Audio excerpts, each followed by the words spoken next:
What's up, my hyperlinks? HMK once again with another Zelda video, which I really want to talk down and, get a little personal with this story that is Breath of the Wild. And, Aonuma said before, and this is before the game released, and I've argued it to hell and back, that he says that Breath of the Wild isn't particularly a dark game. Well, I disagreed with him then, and after playing the game and getting the full scope of the story of what's going on, and just so you know, guys, this will contain story spoilers, so if you're not down with that, click off the video. But yeah, this story is incredibly dark. The premise of Breath of the Wild is so damn bleak, it's unsettling. Now, definitely Breath of the Wild, I'm gonna have it as one of the top 3 darkest Zelda games out there. And this goes without saying that certain, like all Zelda games, have their own set of darkness to them, and there are some that don't. Like Triforce Heroes, there's nothing to talk about that game. Oh yeah, Princess Styla got hit with a curse that doesn't allow her to wear stylish clothes. Yeah, there's nothing really dark about that. But there are elements in games like Ocarina of Time that is particularly dark, but I feel that Ocarina of Time has a really good balance of like everything, so I don't believe it to be among the darkest of the Zelda games. Now there's other games, aka Majora's Mask and Twilight Princess, where they're insanely dark, they're inherently dark, they're blatantly dark games, but they have their own, different sets of darkness.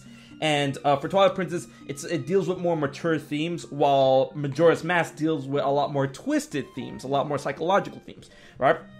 However, Breath of the Wild deals with a lot of themes where I would say, like I said before, it's very bleak, and there's an foreboding sense of hopelessness throughout the entire game of Breath of the Wild.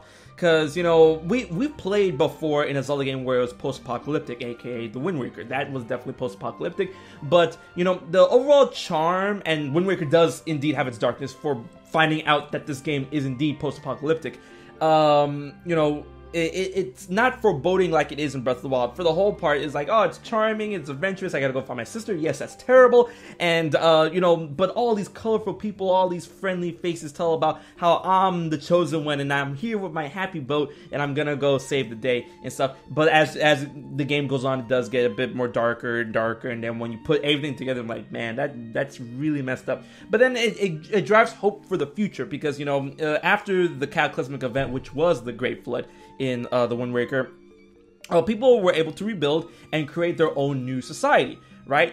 And that case, I feel, is very different from Breath of the Wild, because, once again, Breath of the Wild, like the Wind Waker, is post-apocalyptic, but the wounds of that cataclysm that was the Great Calamity, Calamity Ganon, are still very much fresh within the minds of people who experienced the Great Calamity and their descendants. It's 100 years after the Great Calamity. For something like the Wind Waker to establish, houses and a new society among the island stuff, that's gonna have to take more than 100 years. Alright? So, with the Legend of Zelda Breath of the Wild, it's incredibly bleak, because not only do you find out in the, in the backstory of the game, that everyone you knew, like almost everyone, save for Zelda. No, actually not everyone, but a good chunk, and I'm gonna explain that in a little bit. Mostly everyone you knew and loved were obliterated in the Great Calamity. Everyone in the castle town, not everyone in the castle town, but the castle town was wiped off the face of the map, and there's debate about survivors, but everyone inside Hyrule Castle is dead. They got killed, they got massacred, including King Rome, the last king of Hyrule for Legend of Zelda Breath of the Wild. All the champions, Link got along with all of them except Rivali, him and Link, just like whatever. They all got smoked as well. Mipha, dang, that really tugs on my heartstrings, and I'm gonna use that point to segue into the next thing that makes this game ever so bleak. Now, this is actually a personal experience, because, everyone's experience with the game could be very different. And what I mean by that is that the first Divine Beast I decided to tackle was in Zora's Domain, because I was just exploring the world, and I got to the point where the path that leads to Zora's Domain was in my eyesight, and because of that, the Zoras were like, hey, come over here, and I'm like,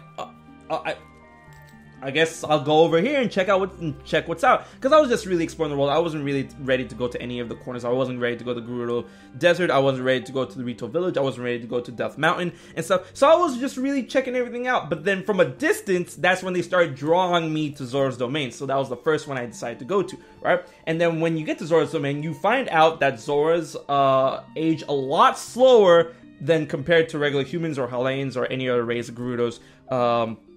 Gorons or whatever. So a lot of them were there when the calamity happened, and they're still alive today. And a lot of them knew Link personally and recognized him, right? And then, you know, a lot of the younger Zoras that still knew Link and stuff there, that appear as, you know, a young adult or a middle-aged adult, they really bear no ill will. They're just happy to see Link again. It's like, oh, you forgot us? How can you forget us? Blah, blah, blah. But all of the older, like the senior citizens of the Zora, they constantly remind you how much they hate the fuck out of you because of what happened, because of the Great Calamity and the fact that Mipha died. So that really, you know, imprinted on me about how dire the situation was. You know, everyone's like, oh, Zelda game, yes, explore, let's go find new survive in this world. And Alan was like, it's not a dark game, but then that really drove the point home. That situation was that, wow, this game is fucked up. And they hated the fuck out of you to the point where it's like, it was almost to the point where they showed, and I mean this in the most loosest of terms, they showed downright racist views against Hylians. And, you know, the Zoras and the Hylians, the elder ones, right?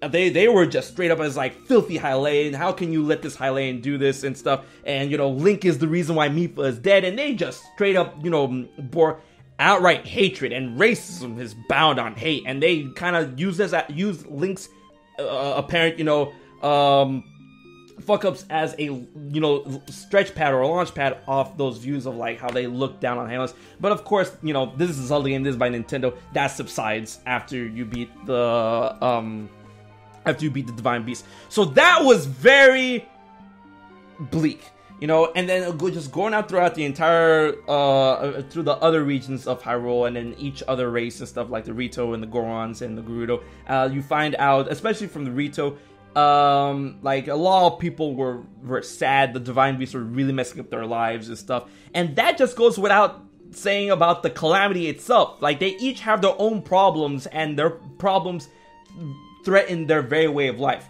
you know. And especially with Zora's Domain, that could really fuck up the rest of Hyrule. Everyone who survived, everyone who's still living after the Great Calamity, Hateno Village, Kakariko Village, and all the little, you know, horse stables and whatnot, they could have got flooded the fuck out, because that's the main problem with, you know, Divine Beast Varuta. It was just producing so much water.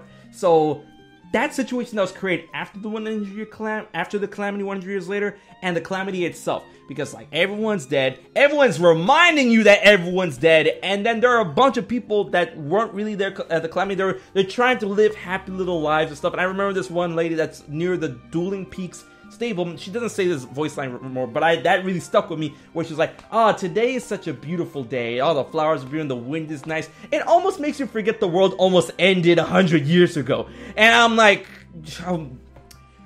Jesus Christ. Like, and that's the one thing that's one of the other things that stuck with me with the Zelda game, because, you know, when you're playing Zelda games, especially like games like Twilight Princess and the Wind Waker, more Twilight Princess, because the Wind Waker takes place, like the Cataclysm, the big shit that's going on, happened way after the point in time where people's living their lives and stuff. But like in games like Twilight Princess and Ocarina of Time, you know, very little's happening where it's apparent to the people within the game. And what I mean is that, you know, with Twilight Princess, we're in the Twilight Realm, like, blanketed all over Hyrule, and people unknowingly became spirits. And Zelda tells you that. It's like, oh, I mourn for my people, because they don't know that, you know, we've lost the war. The Twilight Realm now owns Hyrule Castle, but they don't know. They're living blissfully ignorant lives and stuff. And they're very oblivious to what the grand scheme of everything is going on. And that happens in a lot of Zelda games. But not every Zelda game, but Breath of the Wild, it really sticks out that everyone is very aware, like, mostly everyone, like 90% of people are very aware of what happened,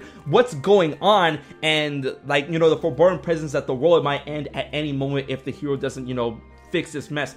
And then a lot of people identify Link as the hero as well, you know, because, you know, Link's identity as a hero is also very, you know, oblivious to a lot of NPCs or a lot of characters that aren't really key characters. But there are a lot of characters in Breath of the Wild, a lot of, you know, NPCs that really don't matter. They recognize, you know, they identify this guy as the hero. They recognize this guy as a hero. It's like, that's the Master Sword. You must be the hero. Please save us. You know, that thing is swirling in Hyrule Castle. What happened 100 years ago? I thought you guys were supposed to stop this thing, and now, like, everything is wrong with the world. Please help us.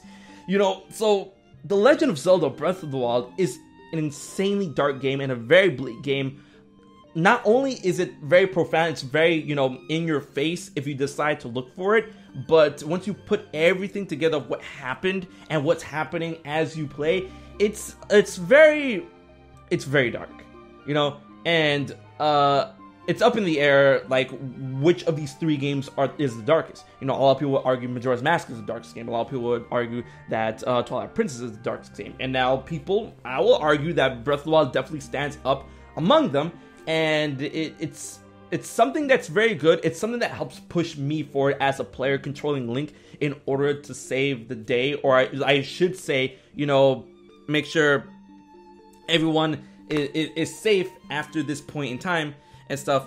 But I just, you know, it's a very dark experience. It's a very bleak experience, and it's something I couldn't really shrug off, and it's something that I really want to share with you guys to see what you guys thought. And you know, a lot of people would, you know, argue like, oh, every game has its darkness. Skyward Sword has its darkness, but yes, but we knew that we were going to overcome that darkness one way or another. Skyward Sword did have its darkest moments, but I mean, Skyward Sword was the first Zelda game. You know, we knew that, like, in the chronology, we knew that we were going to get past that one point. However, Breath of the Wild, its timeline placement, honestly, you know, like, people keep arguing, it's still up in the air, but I do believe, like, if anything, timeline placement or whatever it takes place within the timeline branches or whatever, I do believe this is the most ultimate Zelda game in terms of where it takes place on the timeline, where it takes place the furthest out of any branch.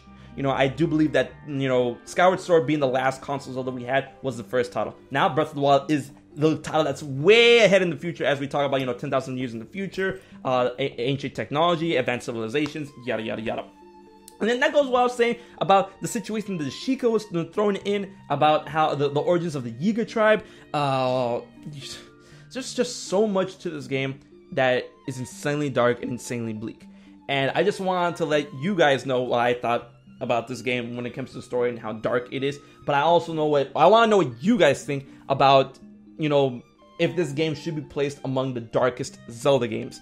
Period. You know, Breath of the Wild along with Twilight Princess or Majora's Mask, and if so, which do you think is the most darkest Zelda game out of those three, or in general, if you don't believe that those three games aren't the darkest Zelda games? Because I'm pretty sure these three games are the darkest Zelda games, period. So I want to know what you guys think. Leave your thoughts and comments in the comment section below, and I hope you enjoyed this video, and I hope you enjoy all the Zelda content that is to come, because I have a bunch of theories written out, and I have a big 3-parter theory coming out very soon that is linked to the darkness of The Legend of Zelda Breath of the Wild. So until then, be sure to like, favorite, subscribe, and all that good jazz to your boy HMK. So until the next video, I will check you guys later.